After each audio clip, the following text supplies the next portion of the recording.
4 years ago. I came down with the disease, but nobody knew what it was.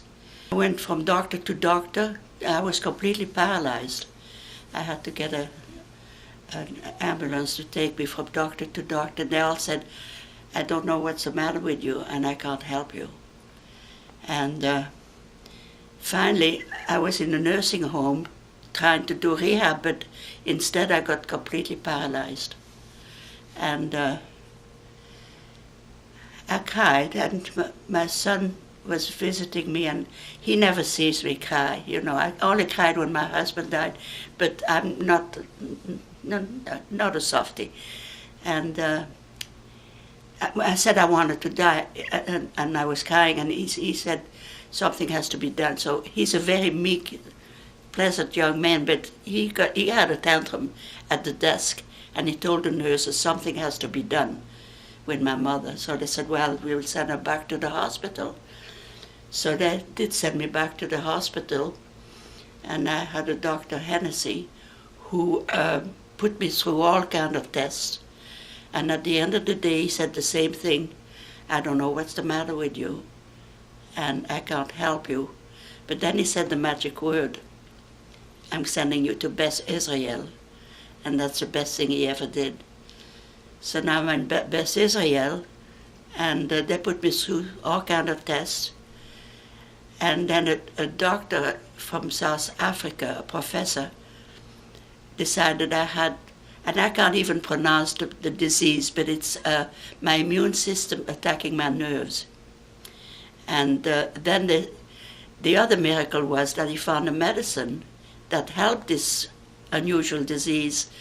And for 5 days I was to have infusions of this immunoglobulin. So after 2 days, the nurse said, you moved your foot. I said, honey, I can't move my feet. And she lifts the sheet off my left foot, and she said, okay, move it. And up went my foot. It's the second time I cried. I was so relieved. And then she moved my other foot. It didn't go as much as high, but it moved. And so the African professor, I talked Flemish to him, because I'm Belgian, so we talk, it's like Dutch. And of course South Africa was colonized by the Dutch, you know, so we talked Flemish together. My son came to look at this place, and he said, I think you like it, mother. He said, because I saw a room full of people painting. Well, that sold it for me, you know, so I could hardly wait to get here. I did it just because of the painting. Because of the paint, that was a big thing for me. I knew I could paint, so I managed to teach other people to paint.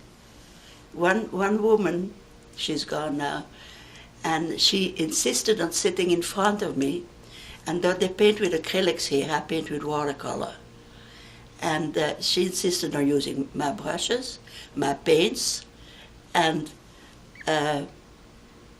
she would only work when she could use my stuff. I think basically I am a teacher, though when I was at Gillette, or even when I was at Gillette I had 24 young people working for me, but I was more of a teacher than a boss.